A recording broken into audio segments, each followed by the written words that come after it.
Hello, my Aloha tribe, and welcome to the Aloha Perspective, where you get a little bit of something and a whole lot of everything. Happy Wednesday. It is Self-Care Wednesday. We're taking a break today from body positivity to give you a little bit of time, right, to refocus on what we talked about yesterday and the day before. Before we get into the self-care subject, I've decided, you know what, I'm going to reread the 2 things to work on from day 8 and day 9. So, yeah, actually, day 8 was treat your body to some pampering and TLC, which means that, Self-Care Wednesday. So, whatever you want to do to pamper yourself and some TLC. And then yesterday was, say something good about a negative part of your body. So today is Self-Care Wednesday. We're going to work a little bit on the things that we should be focusing on more than just pampering and the TLC. But while I wait for people to come on, let's do the Sacred Self-Care Ritual deck. So take care of yourself so you can shine your soul's light. Right. So let's see what the self-care cards have for us today. Apparently nothing. Come on, there we go. There we go. Sometimes it just takes a moment for it to say, okay, I'm here, I'm awake. Let's do this. Let's see. Come on. Is there anything else? There's one more. Oh, there's another one. All right, that's good. We got a lot to talk about today for self-care. All right, let's see. These are the ones that came out first. So, number 1, make a vision board. Make a vision board. Vision boards can be great for anything. You know, it's not always about manifestation. Sometimes it's just your goals. Maybe you have favorite quotes that you like to live by and put on there. I got a hair that came loose.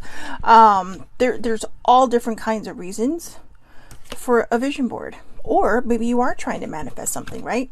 Now remember, if you are trying to manifest something, I'm going to say it every single time that we do this or something better, all right? This or something better. That way you draw to you, what is meant for you. Because you may be very specific about something, saying, I want exactly this. And that may not be meant for you. It may be meant for somebody else, right? And so when that happens, you're kind of like, well, I asked for that. I tried to manifest that. What happened? And so when you say this or something better, you are giving your higher powers, your spirit guides, the universe, you're giving them all kinds of room to work with. All right. You're giving them the wiggle room they need.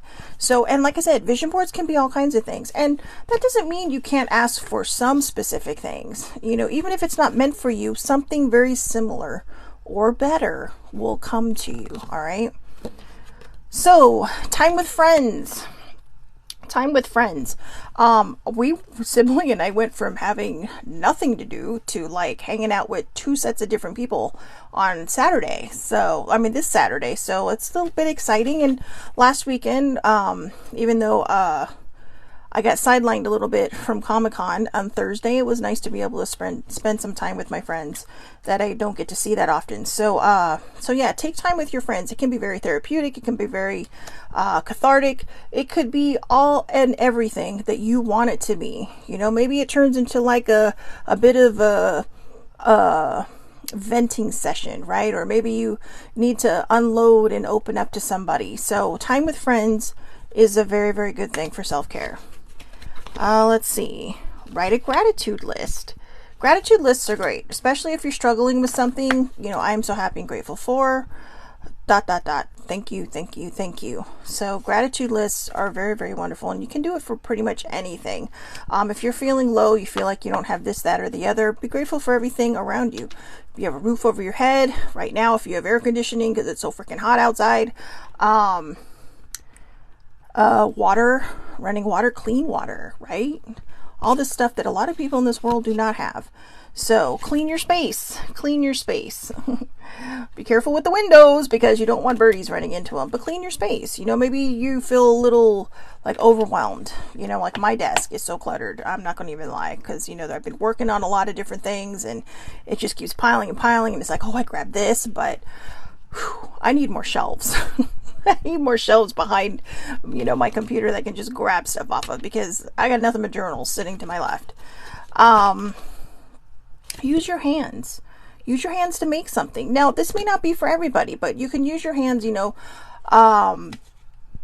You could do, as this shows, pottery. You know, there's a lot of different places now. Like, what is that one place where you can go and then you pick something and then you color it and they kind of just, they glaze it and all that stuff for you. Or you could take a pottery class, or, you know, using your hands could be a lot of things. You could be writing in a journal. You could be writing a story, poems. Maybe you play an instrument. You could do that. So just use your hands. Be creative. Be creative. Or you can use your hands to clean your space. And last but not least, create an altar. Now, this isn't for everybody, but an altar can be it can vary from a lot of different things. Some people just put flowers on there with nice little nice little quotes, or little frames with quotes, or things that bring them joy, that they can smile and, you know, just kind of feel in tune with. Good morning, baby bear. And oh, good morning, older sibling. Didn't see her on either. So these are some things that we could do for self-care. Okay. So you're probably thinking, why'd you rush through that? Because we have a topic today. I saw this on my Facebook I saw this on Instagram a couple days ago. It's from Good Life Project. It's all one word, Good Life Project. And it's things that don't define you. Now, you're probably sitting there going, Shelly Marie, this is Self-Care Wednesday, right? Right. This is mental wellness, mental self-care. Okay, because these are a lot of the things that upend us. These are a lot of the things that, oh, sibling says you think it's me. No, it's color me mine. That's it. That's it. Thanks, sibling. You got me on the track. So that's the place where you can color stuff and, you know, they glaze it for you. Never been there, but, you know, it always looked interesting. However, or you know what? Also with use your hands, right? Remember Shrinky Dinks? You could bake. I mean, there's all kinds of things you can do with your hands. You could bake. You could make cookies. You could melt chocolate and make that kind of stuff. You can make fudge. There's so many things you can do with your hands. Sorry, my brain went there. But I know. Anyway, let's get back to the subject. Well, it is self-care, so. I'm sorry. Oh, this is what happens when I wake up early enough to be wide awake for the show. Because it's kind of like, whoop. But there's nothing to be embarrassed about. I don't know why I giggle. I think I giggle because I think, oh my God, did you really say that? So, because sometimes I get that. Like, I'll get a text later and that's somebody I didn't even know was on and be like, Shelly, did you really say? It's like, well, you heard me, right? So, anyways, nothing to be ashamed of. So, again, this is from Good Life Project on Instagram, and it's things that don't define you. And one of the reasons I wanted to choose this for self-care is simply based on the fact that a lot of times our mental wellness really kind of gets in the way of our self-care. And by that I mean, we sit there and we put all of our focus into stuff we shouldn't be putting all of our focus into, right? I am so sorry if this is distracting people. It is totally distracting me. It's just this random piece of hair that fell out. And it's probably going to fall again. But anyways, God, I realized I don't have mascara on. I don't have my earrings on. I know. This is self-care. I was like, you know what? I'm going to give my eyelashes a rest today. But, yeah. Not important. So, let's start. Now, these are in no particular order, okay? The way I'm going to post this in, I'm going to post this to the Aloha Perspective Facebook page and Instagram account so that you can see this meme. But since I can't post it on Facebook, but I mean, sorry, not on Facebook, on YouTube. But if you are on Facebook, or if you want to go to Facebook, the lives are public, so anybody can watch, and you can find the meme in the comments. And also, I'll share this video to Twitter, and I'll put it underneath there in the comments as well. So if you follow me on either Twitter account, you'll find that there. But yeah, they're in no particular order. They're in a circle, and in the center it says things that don't define you. And I didn't necessarily start in one spot. I just kind of started and then whatever my eyes were, whatever my eyes were directed to, that's the one I put down next. So grades and results. All right. There's so much pressure on, people for grades and results, right? And I mean, yeah, we always want to get good grades, but there are people in this world that if they get an A- or a B+, it is like the end of the world. We have to stop putting so much pressure on kids. When we don't put the pressure on them, they do better because they're not working so hard to please you. They're working hard to show themselves what they're made of. And they get the accolades, whether it's a B+ or maybe they're struggling. I mean, I struggled in chemistry and geometry. I mean, those were my two worst subjects in my sophomore year. They absolutely upended me. I am pretty sure I had a mental breakdown at the beginning of that summer because, I mean, damn. And not to mention, they were back-to-back classes. So both of those classes were on were on the same day for finals. And I remember the first set of finals on midterms, I just came home and cried.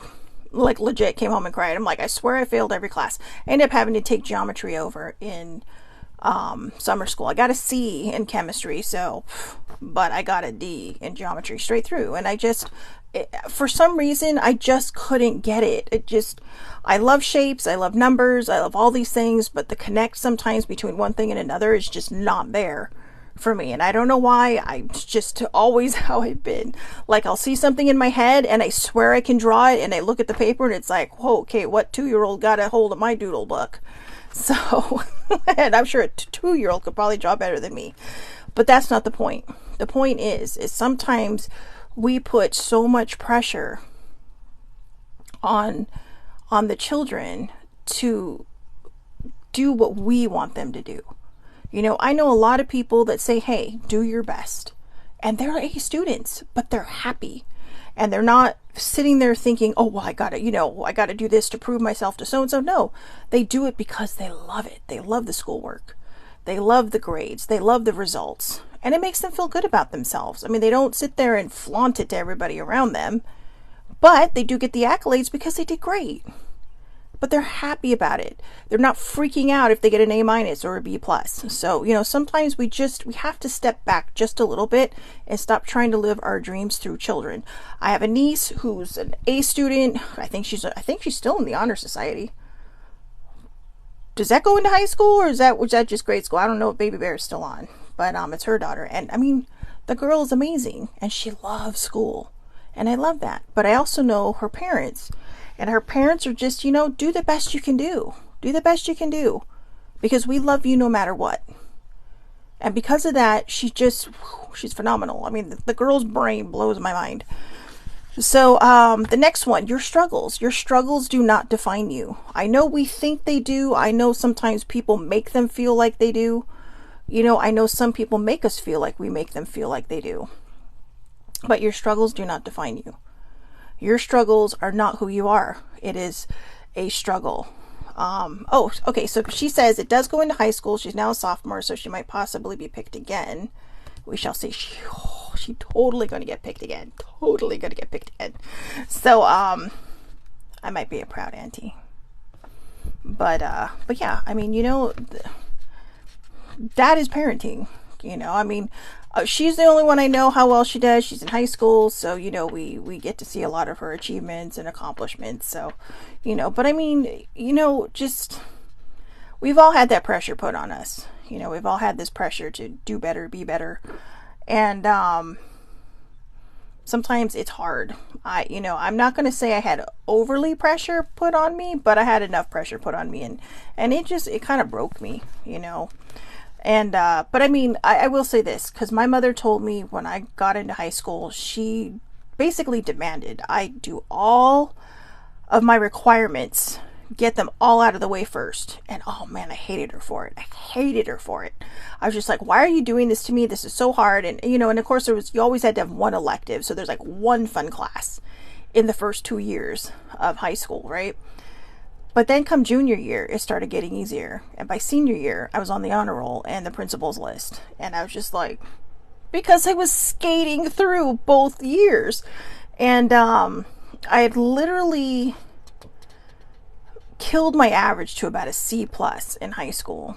But because of what my mom told me to do, and me hating her for about 2 years for making me do it, I was singing her praises by my senior year, because I was almost A student. I had raised my I think I was 3 points shy of being an A student in high school. So I coasted on that B, like the B++. So there even a thing of a B++, but so sometimes kids listen to your parents, but also parents just kind of take a step back. If you're one of those that, I have a lot of friends whose parents put a lot of pressure on them, and including a lot of pressure on them to be things they don't want to be, because it's their parents' dream. You have to make a lot of money, you have to do this, you have to do that, and it may not be the route they want to take. I think about here, like the actor Simu Liu, right? He's Shang-Chi. And my friend sent me an article about that when the movie first came out. And, he went to college, grew up in Canada, I believe, went to college, got a job at a big, well-known accounting firm, lasted there a couple of years. Then he was like, oh. And he decided, you know what? I'm going to go do what I want to do. Now look, he's in the new Barbie movie, for God's sakes, as one of the main Kens. So there you go. Life turned out well for him when he started following his passions. So sometimes this is what we need to do.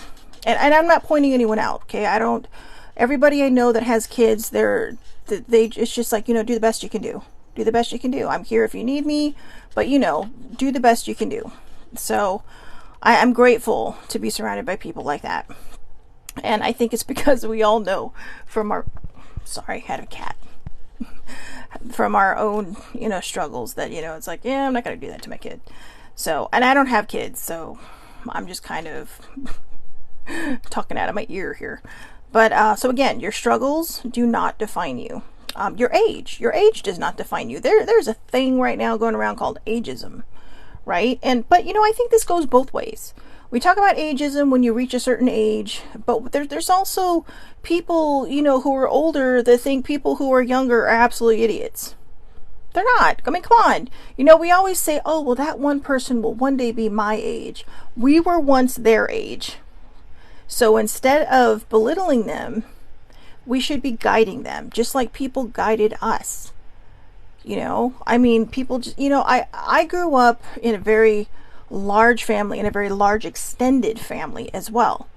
So age at some point when in my teens just kind of became like nothing to me, because there were so many, there could be two people, especially when I got into the pharmacy business, because in my past life I used to be a pharmacy tech. And we would have customers of all ages. You could have two customers that were the same age or within a year or two of each other, have completely different lives and look completely different. And I'm not going to say anything further on that, but it's just kind of like, whoa. So you start looking at that and you start thinking, age is just a number. Age is just a number. Everybody thought I would freak out when I turned 50. And at first I was, because there were a lot of things I want to do. I thought maybe I'd be married by now. I thought maybe I'd have kids, but I'm not sure either one of those are ever going to happen. Especially the kid part. Pretty sure that is off the books now, unless I adopt someone. But even then you get flack, right? It's like, well, you're kind of old. You're too old to adopt a kid. It's like, yeah, you know what? But there's kids out there, and they're not just babies. There are kids out there. So, whatever, it's not even on my radar right now. There goes that hair. So it's not even, I'm just going to leave it. All right. You can give it like the 80s, but, yeah, it's not even on my radar right now. I'm focusing on being who I am in this moment. I'm not thinking about the person I used to be. I'm not thinking about the person I'm becoming, or actually I am the person. I became the person I was becoming, but I'm not thinking about who I'll be tomorrow. I've lived so far in the past for so long, then I dreamt so much about the future that I forgot to be in the present. And that's where mindfulness comes in. And that's another big self-care thing. Being present in this exact moment. Not drifting back into the past unless we need to heal something from back there. And that'll come into your present and you can heal it here. We don't need to take steps backwards to heal something from the past. We can heal it here, because when we heal it in this moment, in this time, we're making sure that that particular part of that pain or whatever doesn't come back. And if it does, we learn how to deal with it and give it the smackdown. All right. But some of us also just dream too far into the future. And then we forget to be in the present. So mindfulness is a huge thing, especially in self-care. And when it comes to age, who cares? Who cares? You know, there's always going to be someone that says, oh my God, you're so old. I don't care. I used to. And then I met Sissy. And the year she turned 30, everybody gave her such a hard time that she physically made herself sick. And I thought, you know, I don't want to be that way. I absolutely do not want to feel like it's a bad thing, that it's, you know, oh my God, that's the end of my world. No. I mean, when I turned 30, I went in feet first, like, yeah, let's do this. When I turned 40, same thing. And just a few months ago, you know, in January, I turned 50. And all I could think of, somebody asked her, like, whoa, what's it like? Because out of all my friends born in 1973, I am one of the first. I have one friend that is older than me that I went to high school with. One.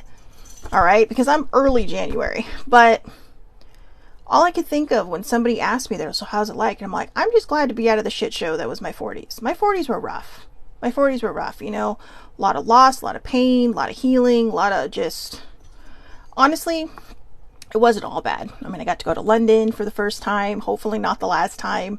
I did not want to come home, cried on the plane, cried in the airport. It was my soul place. My soul connected to that place, but it was just fantastic. But there was a lot of stuff on top of the good stuff. So that it kind of evened itself out a little bit.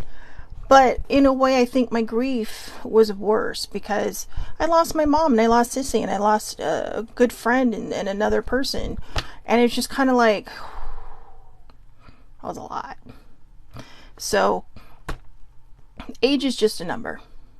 Okay, it is literally something to be proud of. I know people that did not make it to 50.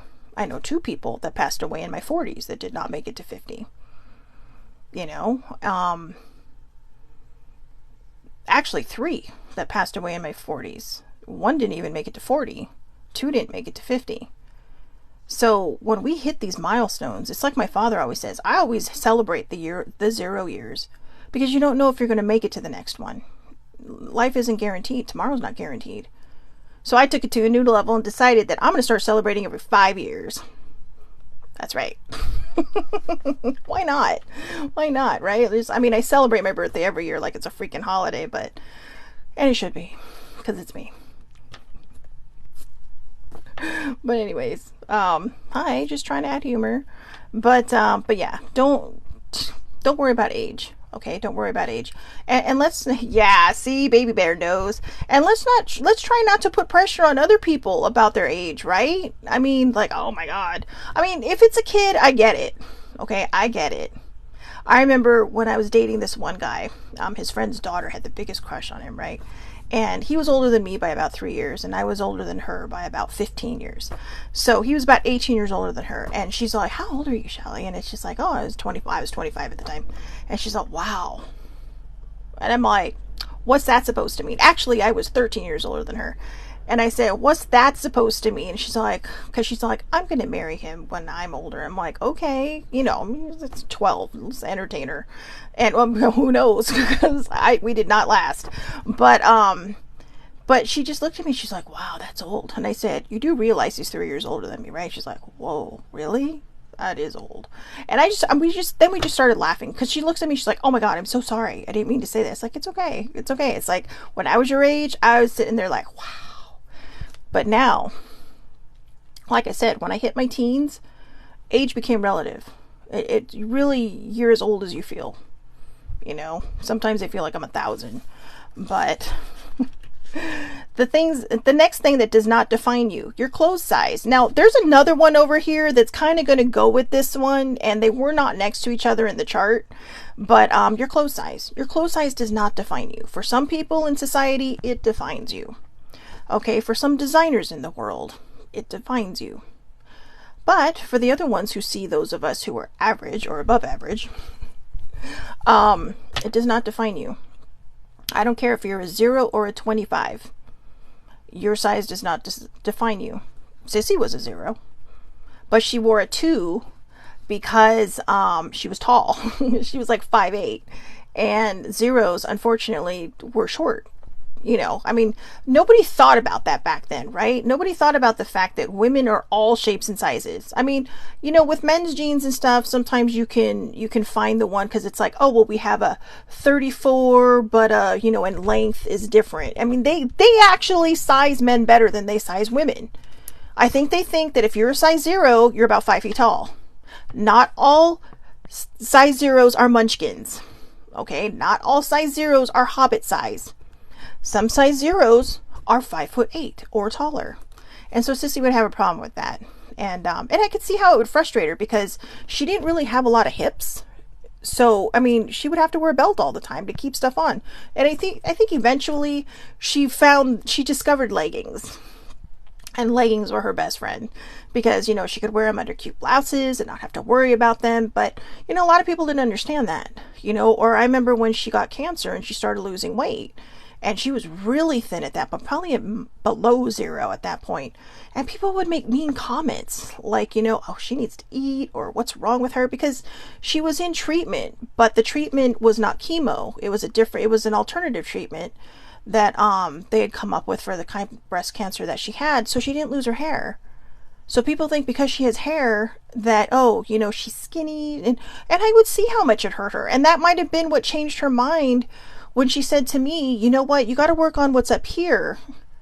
You know, because if you don't and you lose weight, you're still not going to love yourself. And she wasn't wrong.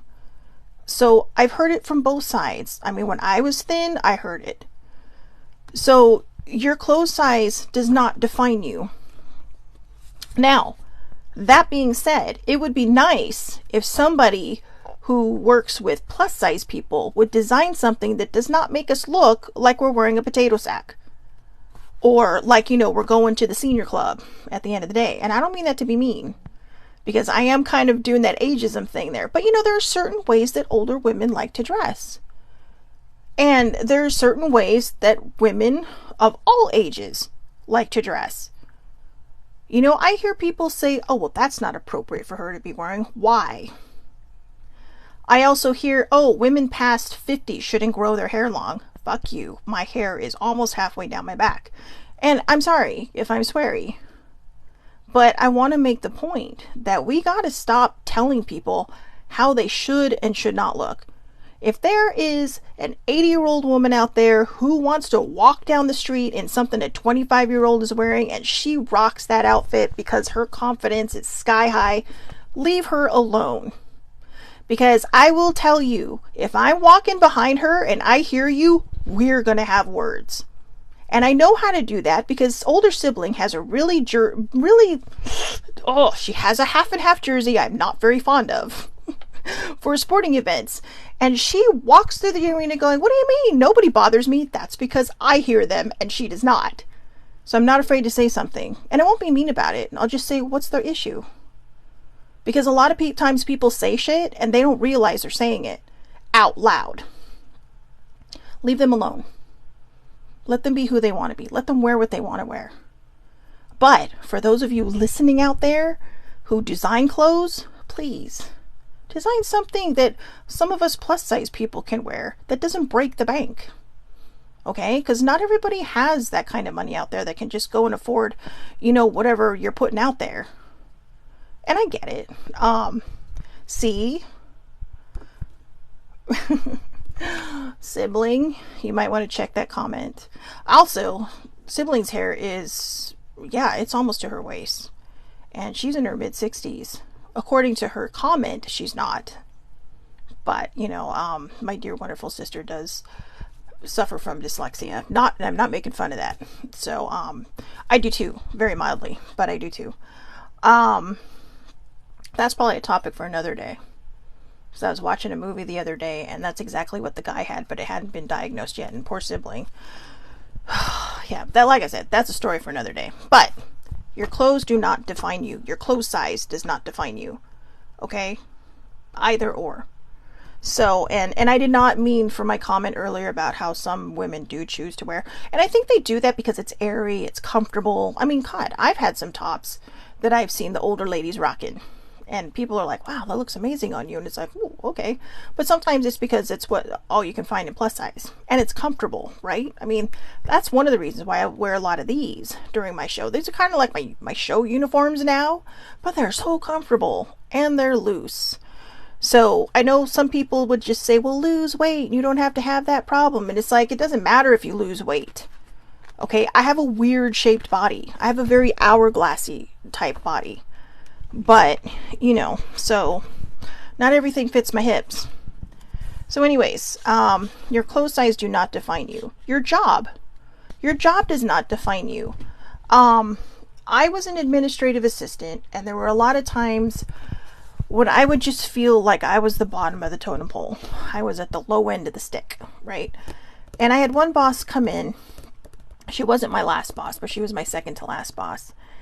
And she just looked at me and she told me, she's all, you know, people should be nicer to you because you know where all the bodies are buried. And I mean, it's just a figure of speech, right? But in a way, she wasn't wrong. I hear back sometimes from friends now saying, oh my God, this area is so disorganized since you left. This area, so nobody pays attention to it anymore. It's like, and it makes me want to cringe because I get to the point where I'm so organized that I label everything. But it's so you can find it easier, right? I mean, that's what Sissy taught me, because Sissy was that's how we met. She was my first administrative assistant, or she was my first administrative boss. And she taught me the ropes. So I picked up a lot from her. Same with older sibling. You know, older sibling was in administration. Well, she's had a lot of lives. She's worked in entertainment. She's worked in administration. She's worked in HR. She is like the jack of all trades. But your job does not define you. If you are the receptionist or you are someone's personal assistant, just remember that person would probably fall apart if you weren't there. I mean, how many times have you been on vacation as the front desk person and you come back and everything's in disarray? You've been gone for maybe, a whole week. And everybody's just like, oh my God, I couldn't find this, I couldn't find that. You know, how do you do this? Blah, blah, blah. Yeah, because they finally realize. But then after a month, they forget. And then the next year, you were on 2 weeks of vacation and they're like, oh shit. They remember. So, you know, your job does not define you. Your job title, your job position. A friend sent me something the other day. And it said, basically that the car does not define you either. Driving a Mercedes to a job you don't like is not satisfying, or something like that. You know, so you may have the status car, but are you happy? Are you happy? And if you're not, don't just quit your job, but look for something that will make you happy. You know, like I said, you know, look, I'm going to use Simu Liu again as an example. This guy thought, well, maybe I'll go find another, you know, his whole family expected him to go find another accounting job. And he's like, nope. And he moved. He moved to LA, got a job as a waiter. I mean, the guy's an accountant, but he got a job as a waiter. And, you know, then he starts acting. And now look. And I know it's not always that easy for everybody. But the point is, his whole point is, whether I make it or not, I'm going to pursue this. And I'm going to see what happens. And sometimes it's all we have to do is be the one that believes in ourselves. So, your job does not define you. Your past mistakes definitely do not define you. If we don't make mistakes, how are we going to learn the lessons? Right? If we don't make wrong choices or bad decisions or bad choices and wrong decisions, how are we going to learn the lesson? How are we going to pick ourselves up and say, hey, this is the way not to do it? Mistakes happen. We make mistakes. Sometimes they're big mistakes that cause a lot of problems. Sometimes they're little mistakes that cause mental problems for us, thinking, oh my God, I messed this up. What happened? La la la. Sometimes we're going to be put in a position where we feel like we have to question everything we do, that we feel like we have to, you know, answer for everything, and we don't. We make mistakes. Okay? Leave it in your past. Take the lesson and move forward. The next one, likes and shares. Likes and shares definitely don't mean shit. Okay, I know a lot of people think it does, and for some people it does because it's a monetary thing, right? And see, baby Bear says, that's what I always tell my kids. It's okay to make mistakes. Sometimes those mistakes are building blocks. Exactly. That's a good way to put it. I didn't even think about that. Those mistakes are your building blocks to a solid foundation of something else. They're how they're a stepping stone to the next great thing. So don't look at mistakes as, maybe you say, oh, that relationship was a mistake. I used to say that. And then I realized, wow, there's a lot of lessons I learned. And there's a lot of lessons I learned on how not to be a doormat in a relationship. But also don't be the dominant person, right? It should be an equal thing. It should be relationship should basically be a partnership. Everybody brings something to the table. But you should be on even ground. Respect. Respect,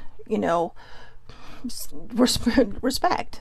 I mean, respect is a huge thing in a relationship, because when you respect the other person, they respect you. And that's very, very important. And, sometimes we have to work at it. Sometimes we have to work a little harder at it, but we get there eventually, right? So, but likes and shares. I know a lot of people, I get the monetary people. That makes a lot of sense because, this is their income. Maybe it's a side income. Maybe it's a side hustle. But when it comes to kids, and when it comes to teens, or when it comes to, pretty much anybody who may not be having, monetary success or financial whatever from likes and shares, to them it's a status symbol. Oh, well, like 1 billion people liked my tweet, or 1 billion people liked my post. I retweeted something the other day about Comic-Con and how it focused more on the artists this time, which is great. Because a lot of these artists work for a lot of these bigger companies, but they're also comic book artists and they do art on their own. And I mean, art's phenomenal. Art's amazing. I love artists. I love galleries and stuff because that is a medium I've never been good at. I got an A in art class for effort only. But my teacher knew. He's all, look, I see your effort. He's all, I don't grade on what you're doing. I grade on how hard you're trying. And, and he could see I liked it and I have this passion for it, but I'm just not good at it. So I'm good at throwing colors together. That's about it, but yeah, I just, you see these people and anyways, I tweeted this one article that sibling had sent me and I took the quote out of it. And that person who was quoted, I was like, whoa, this person liked my tweet. Yeah. But it wasn't because of that. It was because it's nice to see that people are seeing this, because this is what, that Comic-Con was all about. I mean, yeah, everybody loves the studio presence. There's nothing wrong with that. But for me, I support the actors and the writers. I support, them and what they're asking for, because a lot of it makes so much sense. And, for people that don't know what's entailed in this, you got to read the stuff. Don't just go by someone else. Oh, it's a union. To me, to be honest with you, I don't know a lot about unions, but if there's one thing I know, this is a union that actually really does look after its people. The Writers Guild and the SAG-AFTRA people, they really do look after their people, and that's why they're on strike.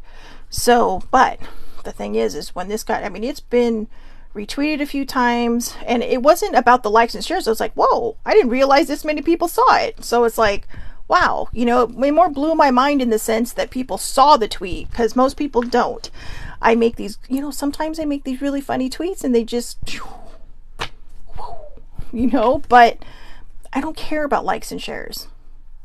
I like and share a lot of things because if there's a message behind it, I'm going to do it. If it's something negative, I try to steer clear from it now. I might come close to making a comment, I'll write it out, but then I'll just not send it because it's like, no, I really want to stay on the positive side of things because there's enough negativity out there. But yeah, we have to stop defining who we are by likes and shares. I mean, like I said, for some people it's monetary, but for the people that it's not, oh, well, if you're a 15-year-old and 2 people liked your post, that could ruin their day because they're thinking, oh, I'm not popular, nobody likes me. It's like, you know what? That's more than I get on a lot of these things. But I know I'm putting my message out there, and whether somebody likes it and shares it or not, it's not a big deal because I know whoever does see the message, it's important that they see it. And they're there for a reason. But we have to stop putting so much importance on likes and shares. Okay, who you are as a person is not defined by who you are on social media. All right. This one also goes with your clothing size, but your weight does not define you.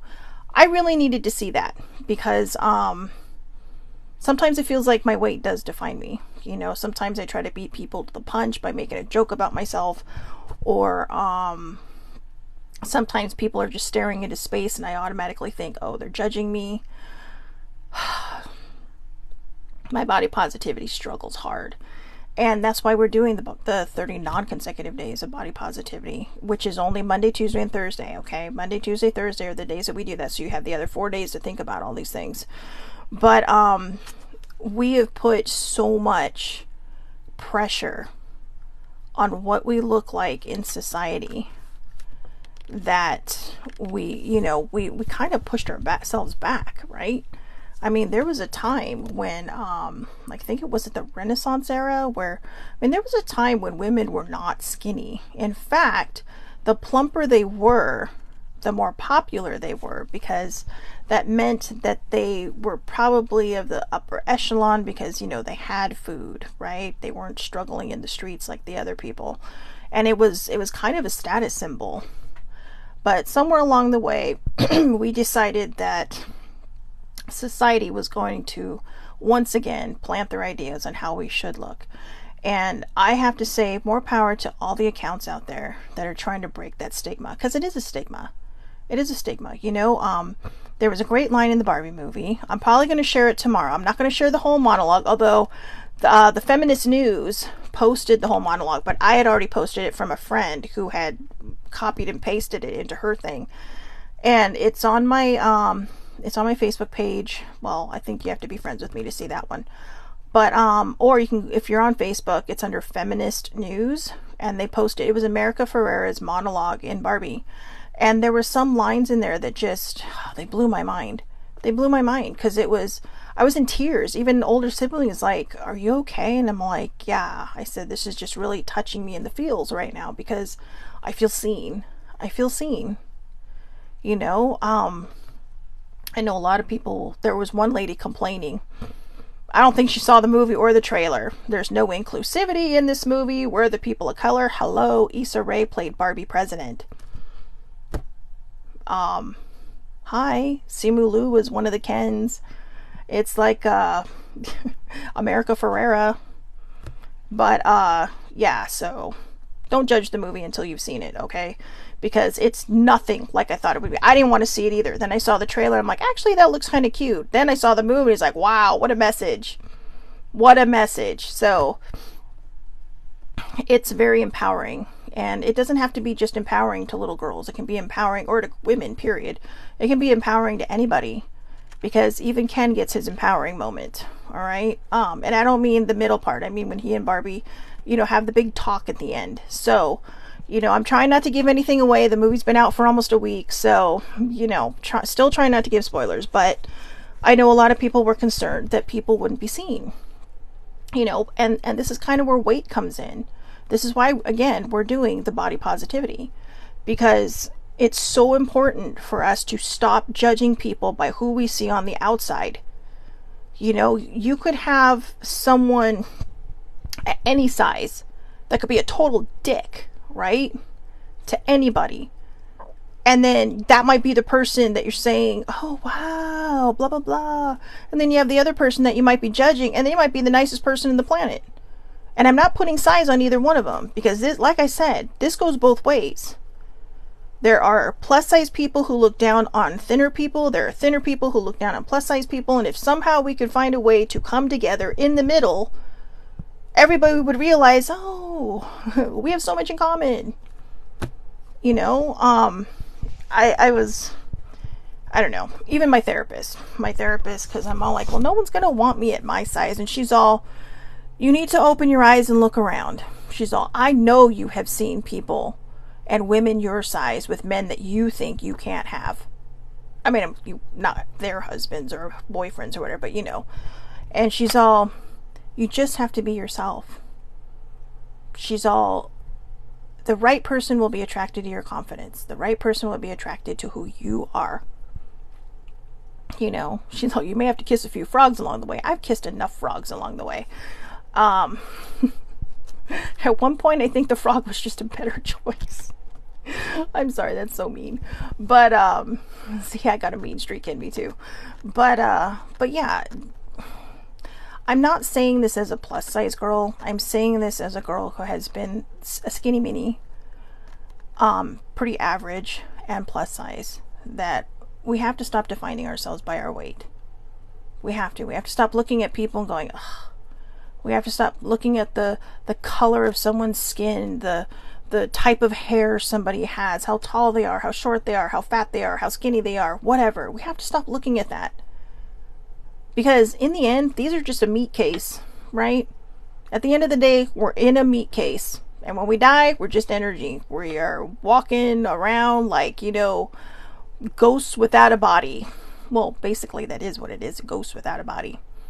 And we have to stop putting so much pressure on ourselves.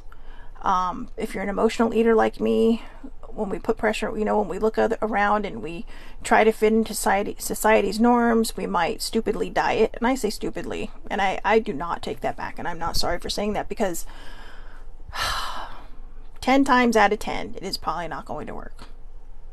Not probably, it is not going to work. You're probably going to lose the weight, and then you're going to gain it back. And you might gain more back because you gained back some weight.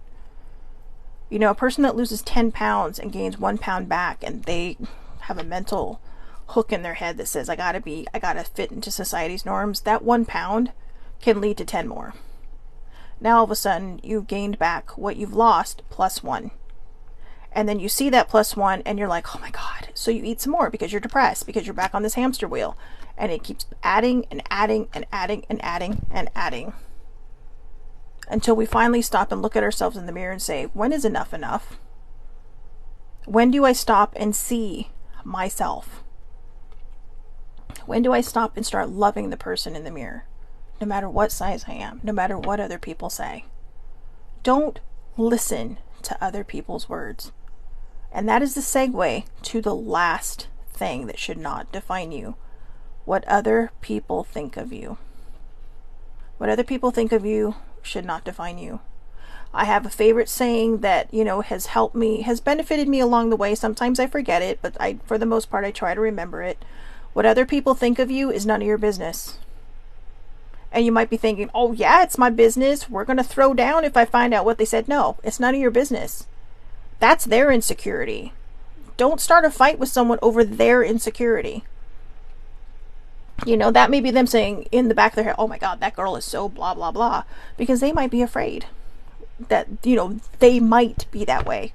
Because they're so hardcore living on society standards that it's like, oh, but what are you missing out on? Who are you missing out on? Who are you missing out on because you're so afraid of what everybody else might think? Maybe you like this dude that other people just are like, what? Or maybe you like this girl or whoever, or however people identify in whatever situation that you're in. Don't judge it, because the outside changes. It doesn't matter if somebody is skinny or plus size. We're all going to get older. I'm sure you're probably thinking, hey, the light is shining really nice off your head. No, those are my gray hairs, because I have not colored my hair yet. And I've been graying since I was 18. It's in my family genetics. That's just how we are. My dad was full gray by 30.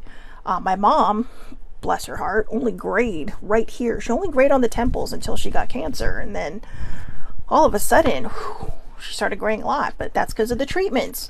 But without the chemo, she had just gray hair right here, And, and trust me, she flaunted that, like, oh, well, I only have gray hair right here. Whatever, mother. But,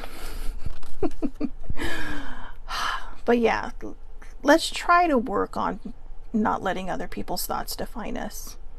You, whoever you are beautiful, amazing, powerful, empowering, handsome, gorgeous, lovely, whatever you want to place on you, exactly as you are. If there are things that you want to change, then change them. If you want to color your hair, then color your hair. Right now I'm using what they call a demi-permanent dye because it'll wash out of my hair eventually. And I'm only using that because I thought, you know what? My hair is weird. Okay, so in the front, like the front half of my hair, it's really going gray, but the back half of my head is black. So it's basically like, or dark brown. So it's basically like I just have a Cruella de Vil wig on sideways. And my hairstylist and I were laughing so hard at that because when I had my pixie, it's like, all right, I haven't colored my hair, let's do this. And I looked at her, I'm all, but I was looking at the back of my head and I don't think I have a lot of gray back there. And she started laughing. She's like, it's all in the front half. So we're just like, oh. And of course with my color hair, it's hard to bleach it too, because that's like 5 or 6 sessions if you want to keep your hair fairly safe. So that's like a 2-month process. And I'm just kind of like, no. But, I know. So basically I think I got the coloring of both of my parents' heads. But that aside, sorry, I don't know where that came from. Well, yeah, I know where it came from because I was telling my dad the other day, I said, I don't get it. I said, a man goes gray and everybody's, oh, they're so distinguished. A woman goes gray, oh, she's so brave. And my dad's, well, that's because women dye their hair all the time. And I'm all, but not everybody. I said, why make the comment? Why is the comment necessary? He's all, it's not necessary. He's all, if a woman goes gray, hey, he's all, I think it's distinguished too. Or whatever ladies call it. But it's like, again, it's a societal standard. Why is it if we go gray, we're brave? But if a man does it, it's, oh, so distinguished. I don't know, maybe George Clooney has something to say about that. Seriously. But anyway, I digress. Again, we're going to finish it up on this. What other people think of you is none of your business. Do not let the thoughts of others define who you are. Do not let the stares or the gawking or all that stuff define who you are. Okay? If you love yourself wholly and completely, more power to you. Not and no. Okay, I don't know why I always have to say this, but I always feel like there's somebody out there going, that's narcissism. No. Narcissism is pretty much a mental illness. And no, I'm not kidding. There is narcissistic behavior that qualifies under mental, having a dinged up mental health. But and there's just some people like that. That's a personality trait. Self-love is a desired trait. Self-love is removing all the conditioning that we have had over the years about how we look, how we dress, how we do our hair, how we do this, that, or the other. There was a time when I was in high school where the higher your bangs were, the higher your hair was. It was a status thing, I think. Who can use more Aquanet in one morning? But now look, all of our hair is flat. So life changes. We just roll with the tides. We do everything. I mean, look, I have this random hair that just fell out because I have layered hair for my curls. And, even though my hair is piled on the top of my head, one got away. And I judged it at first, but now it's just kind of like, whatever. I think the reason I judge is because it actually is tickling my neck.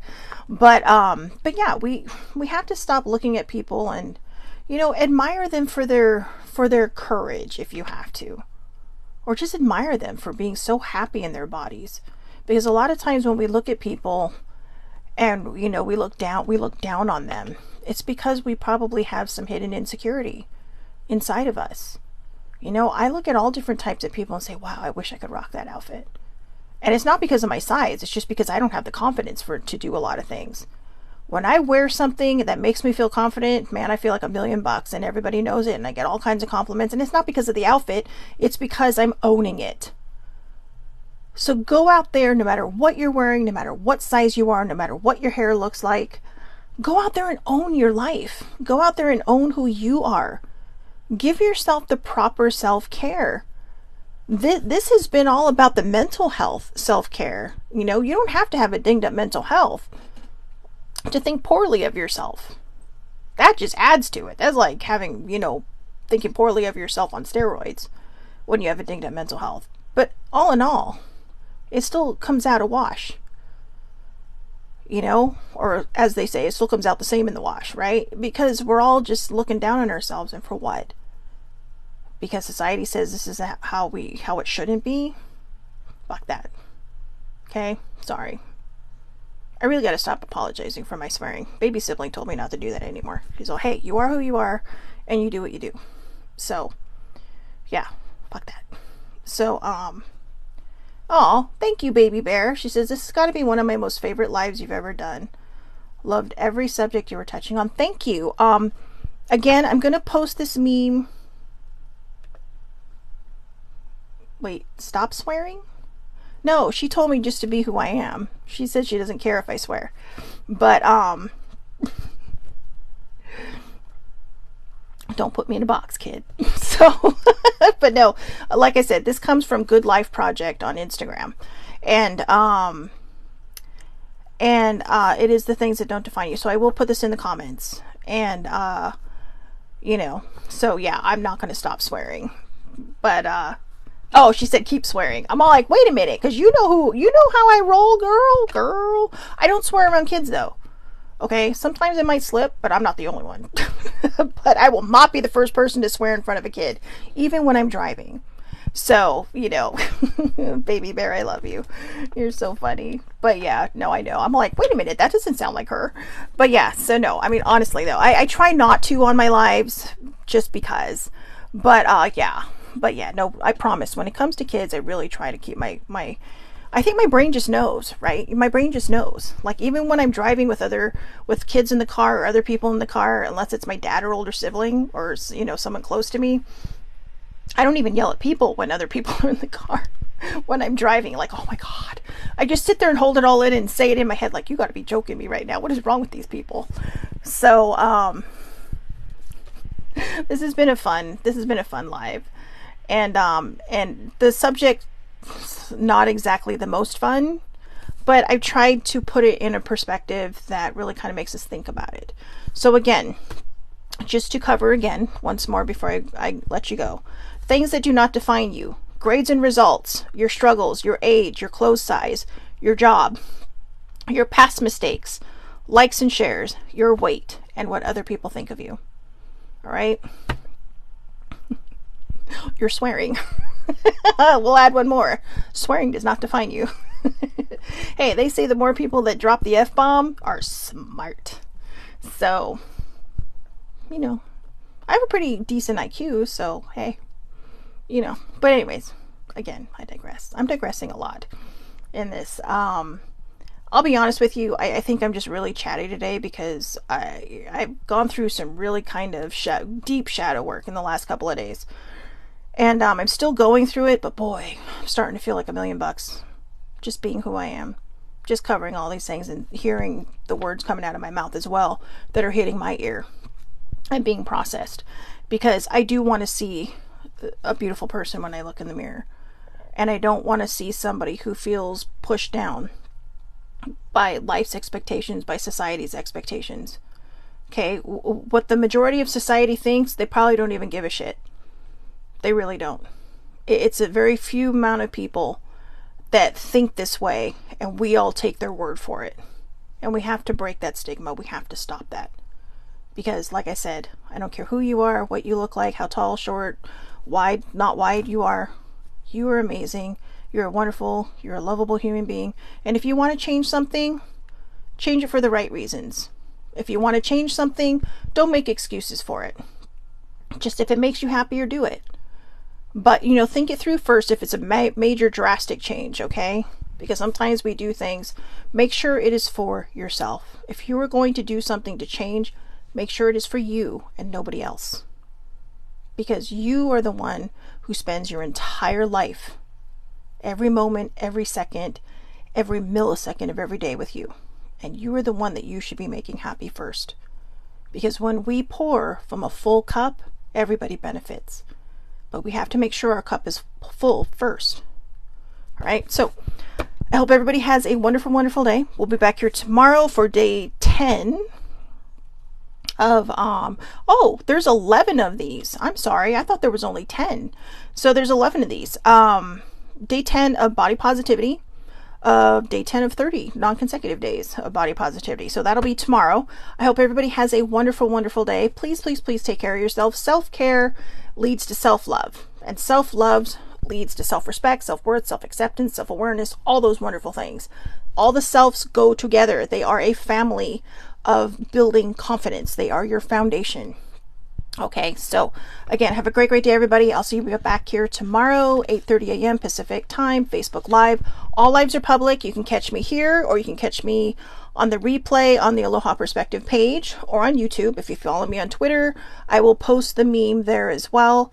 And if you want a shorter version, after I finish this show, I go right over to TikTok for the body positivity, not for anything else. Well, I might do self-care today. We'll see. And then you can catch the on-the-go, the quick express version of body positivity. All right. Have a great, great day, everybody. Thank you so much for watching. Baby Bear, older sibling, thank you so much for your input, for sharing your truths as well. And yeah, I hope everybody has a wonderful, wonderful day. Thank you again for watching.